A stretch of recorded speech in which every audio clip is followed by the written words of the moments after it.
The following podcast is intended for people who are intent on growing their business.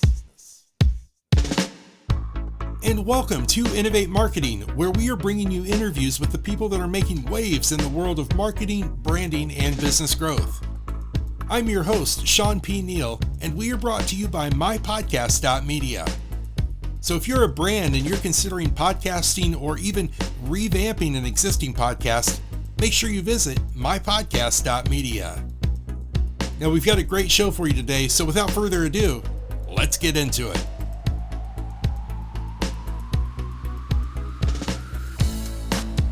Think for just a minute about all of your online activity for the business that you run every single day. Think about it for your marketing, if you're in marketing. Think about it if you're an agency. Think about it for your customers. Think about it for the leads that you acquire. Think about it for your social media. What does security and privacy mean to you? Or better yet, maybe the question is, what does a lack of security and privacy mean to you? That's what we're going to talk about today with John McNulty, CEO and co-founder of Didgebridge. So without further ado,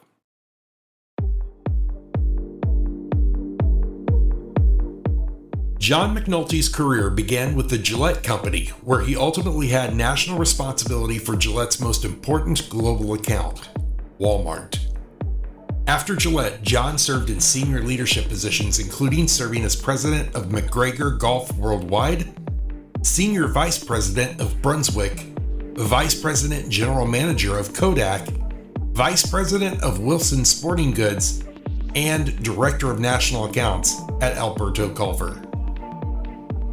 Since 2007, John has been CEO and co-founder of Didgebridge, a marketing technology and consulting company serving the needs of both large and small companies and agencies. Do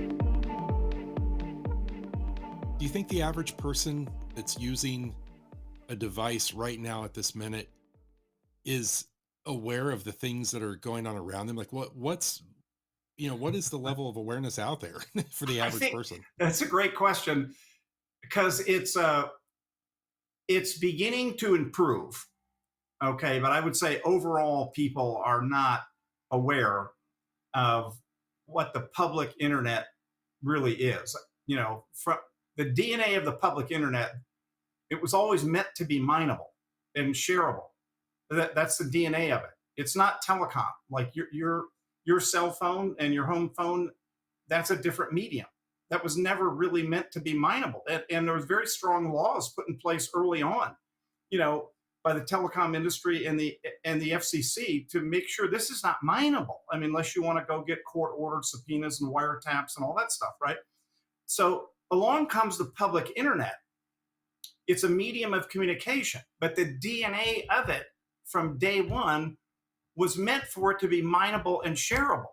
So as a starting point, we try to help people understand, whether it's people or whether it's businesses. We speak a lot in college classrooms. We speak a lot at industry events, try to make them understand that any and all communication that flows through the public internet is likely to be mineable. And the capabilities to do that are accelerating exponentially now with this next generation of AI. Okay, wow. They're firing it up at a rate now, a mineability rate, that is beyond comprehension almost. So that's what we try to make people understand. Anything going through the public internet, it is subject to mineability and shareability and weaponization and stigmatization and all the other nefarious things that go along with it. And marketing, of course. And lead generation, and we can get into that later. But it's people are beginning to understand it more and see now you have to help accelerate this understanding. There's an element of anxiety that's now being entered into the equation. That's coming from the global digital privacy revolution. Laws. Right. Launched initially by the European Union's GDPR, privacy protocols. They kind of embarrassed the United States now into launching our own laws here in the US. We have 16 states that the attorney generals of the states have now launched their own digital privacy laws, and there's many more states following. We have our Justice Department involved, our Office of Civil Rights (OCR) involved. We have the Securities Exchange Commission involved, the FCC, the FTC, and you see the front page of the Wall Street Journal and the New York Times and other publications almost every day talking about privacy, and trying to create awareness. So it's to your question: to what extent are people aware? They're becoming more aware. Yeah. I'll put it that way. Well, and this is all, happening every day while I, pick up my laptop to, read the latest Wall Street Journal or whatever article. Like all of these things are happening in the background. I want to talk for a minute because you had your roots, and I don't even say necessarily your roots, but your background is kind of fascinating to me. And you had talked to me about coming from, I think it was Kodak. Was that right? You Yeah, were Kodak. involved with Yeah, Kodak. I was the vice president, general manager at Kodak, where we actually were one of the first companies to market through the cloud. Okay, we didn't call it the cloud at that time. We called it images in the sky. So because before we were doing that, we were really, we thought we were the first, okay, to really create awareness for a so-called cloud communication marketing enterprise. Um, and there's nothing more private than your pictures if you think about it, right? And to really go back, if you think of how you used to pick your pictures up, you know, before digital, right? You went into Walgreens or CVS, or Walmart or whatever, and you drop your pictures off. They had them produced. You brought your film in, your 35 millimeter film. They had them produced. You come back in 3 days, and the pictures were in a little bag, right?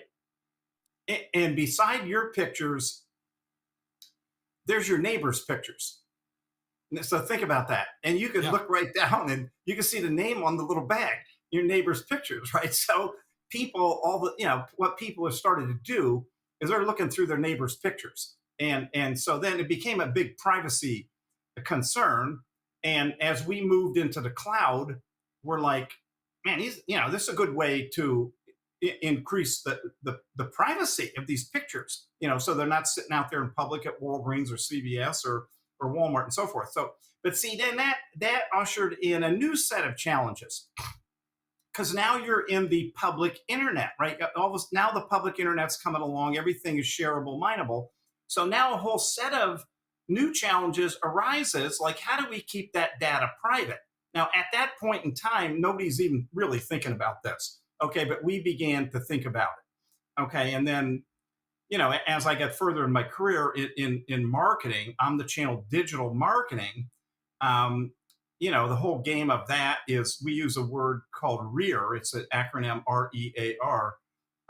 The game is to reach, engage, activate, and recommunicate. It's a good word for people to remember because that's kind of how all marketing works, right? So, and then early on, let's say TV or print advertising or out of home advertising, you could reach, but you had a very difficult time engaging people. You couldn't measure the extent to which somebody was really engaged in a TV ad or a print ad or an out of home ad in Yankee Stadium or something. Okay. And you couldn't really measure accurately to what extent you activated them, got them to take action. And then you couldn't really recommunicate, like with who's watching my TV ads or looking at my print ads in Sports Illustrated.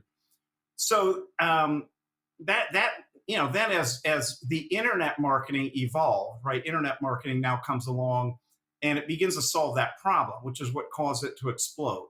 Okay, reach, activate, reach, engage, activate, and recommunicate. Okay, so that's all. Wow, that's great. This internet marketing thing is fantastic. This is the answer to the riddle. Reach, engage, activate, and recommunicate. But you spend a lot of money to do that. Okay, now see, this is where it gets crazy. And so what has begun to dawn on people, those leads, call them leads, brand avids, leads. I'm spending a lot of money to do this, Right. right? These are not private to me. Everything I'm doing here, it's dawning on people. Everything I'm doing in omnichannel, digital, public internet advertise, it's all being mined and being shared with your competitors, right? And not just your competitors, with anybody who wants to mine the data and use it against you for whatever reason. So that's kind of where we're at today. Yeah, and I want to think about something there real quick, John, because it reminds me of a Robin Williams movie. I think it was back in like 2002 or 2003. It was called 1 Hour Photo. Yeah, And if for anybody who's not seen the movie, the premise is he is behind the counter of a photo development, Walgreens or whatever. I don't want to say any specific name, but that type of environment. And he is looking at people's photos and yeah, yeah. collecting photos that don't belong to him. Right there, you And go. I think that there is this assumption, and correct me if I'm wrong here, but I think that there is this kind of assumption, just like we assumed back in those days that those photos were private, they were safe when we drop them off there. We assume that when we get online, when we do collect leads, when we do these things, we're making the assumption that things are just safe. We're trusting the That's, big internet to be safe for us. I got to give you the high fives. You've summed it up. And Really. well, and what I think is really important about what you're talking about here is that there are so many things. I've got a friend who, and I'll leave the name of states and whatnot out, but uh, putting it simply, he works with one of the major electric companies in the South, and he is part of a like 15 or 20 member team that spend their days literally battling off all of these bad actors that are trying to penetrate through the grid and wreak havoc on the power. um, so with that being said, you come at this from kind of that unique angle with Kodak.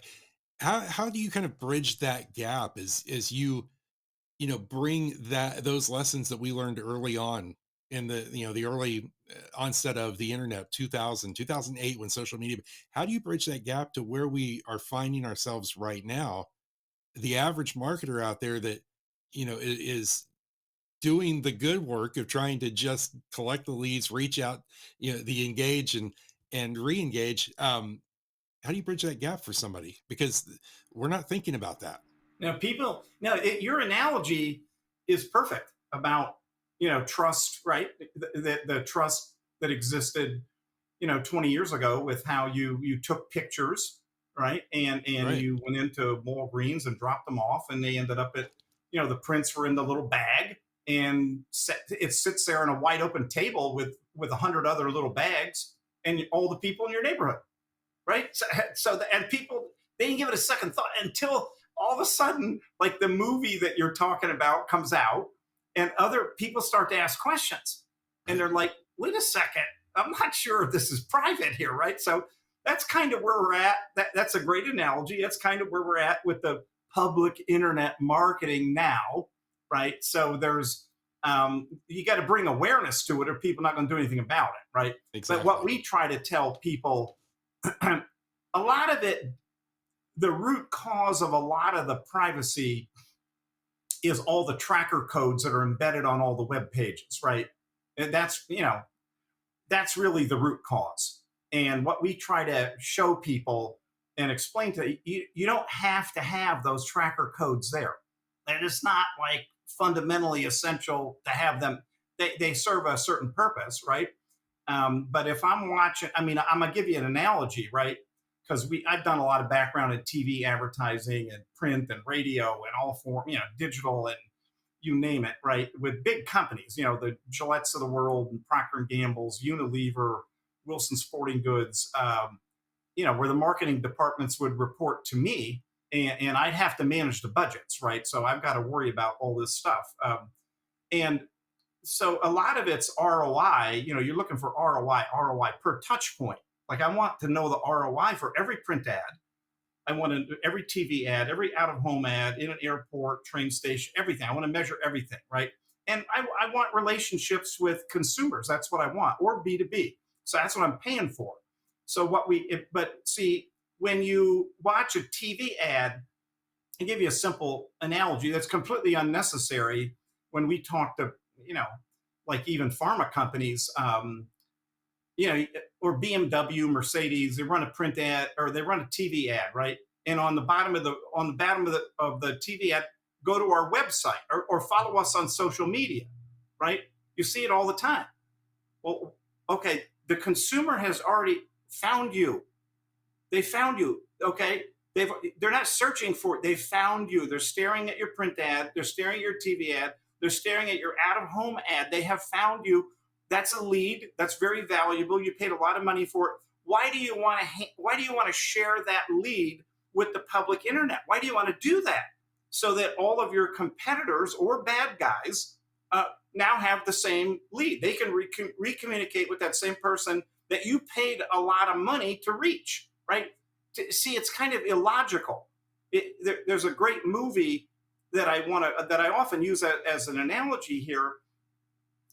If anybody listening has ever seen the movie Glenn, Gary, Glenn, Ross, famous movie, Academy Award winning, starring Jack Lemmon, and there's a scene in the movie which is easy to find, on the internet. You just punch in Glenn, Gary, Glenn, Ross, the leads discussion, it's used by people like us to prove the point. Because what that little scene's about, it's about a 2-minute long scene with Jack Lemmon, and he's yelling and screaming at his boss that you got to give me better leads. Like I have to have better leads. My job, my wife, my marriage, everything is dependent upon me having better leads. And the boss is saying, well, I give the good leads, but I have to pay for them. I go buy them, I pay for them, and I give them to my best salespeople. You're not one of my best salespeople. So, but if you think of how crazy it is with the public internet, they're just leads. All these they're leads, and you're paying a lot of money for them. Why do you want to share them with your competitors? It's not necessary. You don't have to do that. And let's level. Well, let's level with people on a scale of 1 to 5. For the right person, for the person who knows how to do this, how easy is it for somebody to gain access to those valuable leads that someone else has? It's not every agency in Chicago or New York, and probably even Indianapolis, every agency. That's how the agency world, the advertising agency world, that is how they operate. And that's how they measure their performance. They measure their performance on the basis of reach. How many people did I reach, right? How many people did I engage? Then they play with the metrics. And this is what Elon Musk has been talking about with Twitter. It's like, these aren't even real people. These are robots here. It's infested. That was the big thing he was talking about when he made the acquisition to buy Twitter. And once he got further into it, it was actually too late. He realized that they don't have this many people in their audience. They may only have 30% of the number that they're claiming. What am I buying? The rest are robots, right? So that's this horrendous world that a lot of the big advertising agencies are perpetuating, right? They're literally perpetuating this, and they're driving up the metrics, and that's their scorecard. It's changing now. Okay, there's a lot of people out there saying, I'm not going to, like Elon Musk, I'm not going to pay. Okay, the CFO of Procter & Gamble, okay, the largest marketer, advertiser, probably most sophisticated in the world, in a Wall Street conference call, he said, we are tired of spending our precious advertising dollars to advertise to robots. I mean, he said that in a Wall Street earnings call, and that was the point that he's making. We got to find other ways to do, and there are other ways. And you don't have to engage with these tracker codes. The agencies want you to do it, okay, because they're kind of they're collaborators in the mining of everybody's data. That they're part of the ecosystem. And all these companies, firms they're participating. They're kind of colluding in this ecosystem that is really a bit nefarious in terms of data mining, data sharing without consent. And that's where the privacy laws are coming in. European Union's privacy laws, U.S. privacy laws. Consumers saying, hey, I didn't give you my consent. I opted in to Pfizer's, vaccine, right? There's a TV ad for Pfizer. I opted into that. I did not give them my consent to share that data with the entire public internet ecosystem, right? Including life insurance companies, health insurance companies, lending institutions, and maybe curious as to what diseases I have. What's my healthcare privacy risk in terms of bankruptcy risks? That's the crazy world that this is being used for. Yeah. So full confession here. Several years ago, I was getting phone calls. Clearly, I'd been targeted on a marketing list. And so I created a false name. Good for you. And it's like a VPN, Yeah. So here's the funny thing about that. And I just to your point, that name throughout the years has went through several iterations. So I get phone calls for that name now. And so then I say, no, you've not reached that person, but I'll change the last name. You've actually reached this. And then sure enough, 3-6 months later, I get a phone call with the new name and adjustment. Good. I love it. That's great. So to your point, like this happens. Now you and I have talked a little bit because I think that this, first of all, this is an entirely huge conversation, but you and I have talked about how these bots are not only, just messing with everything from marketing, but we're talking about major influence in the market. And I would love for you if you would just touch a little bit on how what we'll call bad actors, leverage these bots for influence, whether that's in business, whether that's in politics, but how these are being leveraged against us, and maybe what are some of the things that we need to be paying attention to.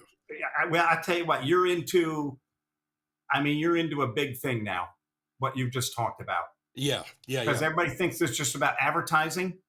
Oh, like I didn't give you permission to reach me, about that drug, right? Or that pair of running shoes. Okay. That's just a part of it. Okay. Now, and I'm going to expand upon that. And anybody that's listening can research this. Okay. Look at a company. The name of this venture capital firm is called Digital Sky Technologies. D as in David, S as in Sam, T as in technology. Okay, DST. Anybody can do this. Look up. Now, the owner of the firm, primary shareholder owner, was a fellow by the name of Yuri Milner. Okay. Now, they are viewed by many as being Russia's number one venture capital firm, collaborating firm. Okay. And you can go on the internet and look all this up. Now, they put, back when Facebook didn't have much money and it was questionable whether Facebook's going to survive or not, they put $1.2 billion into Facebook. Wow. Okay. They put 500 million into Twitter. Okay. They put 300 million into Groupon. And you can pull it up when you do the research. Anybody's listening. And you'll see all the other American social media companies they invested in. Okay, why would they? These are not marketing people. Why would they do that? Okay, why has China invested so much money in TikTok? Okay, the reason for it, not the sole reason, okay, because they do a lot of advertising and all this other stuff, but it's, see, back to reach, think of the word reach, engage, activate, and recommunicate. Okay. There is nothing that our geopolitical enemies, the USA's geopolitical enemies, would like to do more than create social, societal unrest and anarchy inside of America. To pit the right against the left against the right, riots at the Capitol, riots in Michigan Avenue in downtown Chicago. They like that. Okay. And then they show that on their newsreels at home, in Beijing or Moscow or Iran or North Korea. Okay. And then they say, you think America is so great. Well, America is not so great. Look at these videos. This is how great America is. There's a quote by Vladimir Lenin that's interesting. People can look up. And it really sums this up, I will tell you. The quote is this about the capitalists. The capitalists will eventually sell us the rope that we will use to hang them. Okay. Now, what a lot of people are saying now, political scientists and technologists are saying, the rope that they're buying are shares in our internet and social media companies. That is the rope that they're buying that they will use to hang us.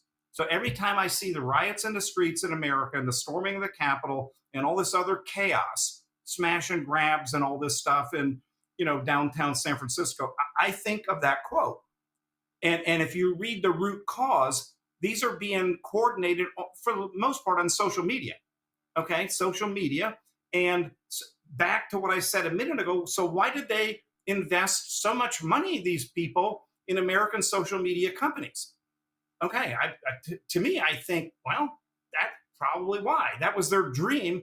Their dream would be how to be able to communicate and manipulate, okay, and activate American citizens, one against the other. And that's, in the opinion of a lot of people, that's really what they're doing today. Yeah. And it's with the, with the advent of social media, it has become so easy, so incredibly easy to be misled because our emotions ride social media. We talked about it early on when we were seeing that there were waves of depression through adults in the United States because they were keying into Facebook, and then what became Instagram, and seeing all of these highlight reels of their friends. And we became emotionally invested in social media. And we said, why isn't my life like that? My life should be like so-and-so's life. Why, Yeah, what am I lacking? you're exactly right.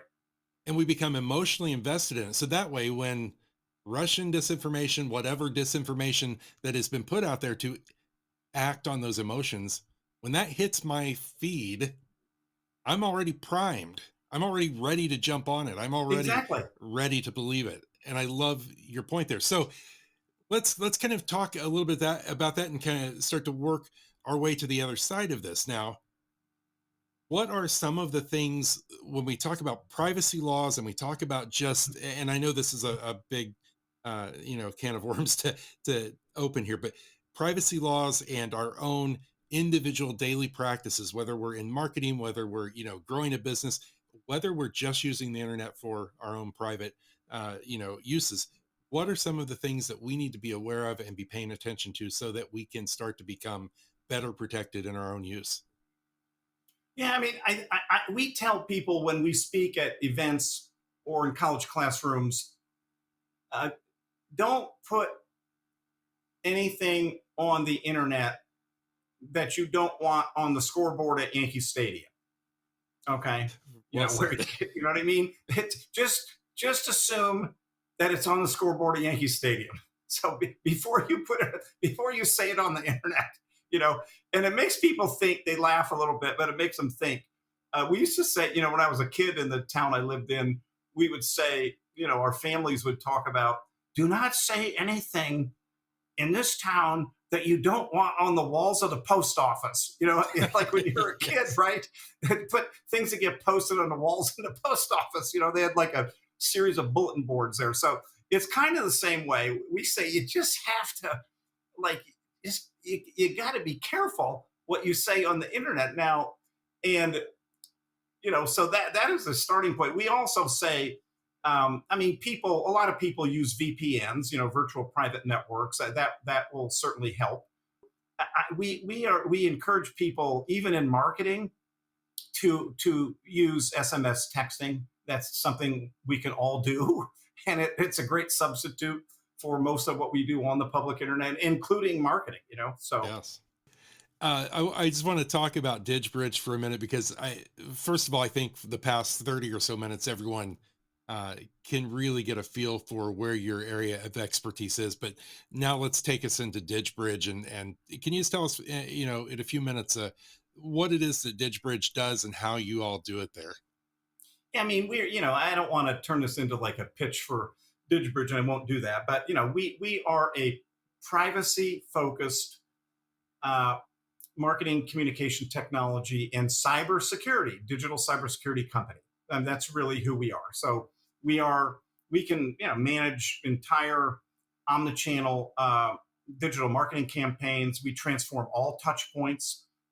Sounds kind of crazy, but we believe that every touch point, TV ad, print, radio, out of home, brochure, business cards, they're just touch point. They should be opt in, mobile video interactive, and the private channels that are created there by the opting in person should not be mineable. That's the big key.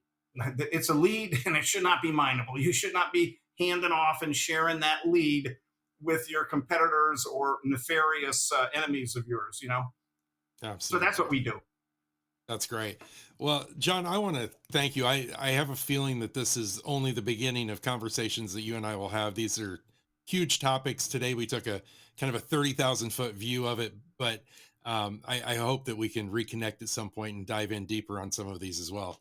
Oh, I would love to. I mean, I think we could, we really could help a lot of people that are listening. That's my main goal, quite frankly, to create awareness for this challenge, this kind of digital privacy revolution, create awareness for it, and maybe offer some thoughts that would be helpful to people. Absolutely. And I also want to kind of wrap this up by saying, don't be scared. Don't be scared. The internet is a great place out there. We've got good people like John and his team and others out there who are working day in and day out to make sure we stay safe. So, John, again, thank you so much for what you do and for helping to spread some awareness today. Yeah. Hey, listen, thank you for inviting me to be a guest. It was a pleasure, and let's keep in touch for sure.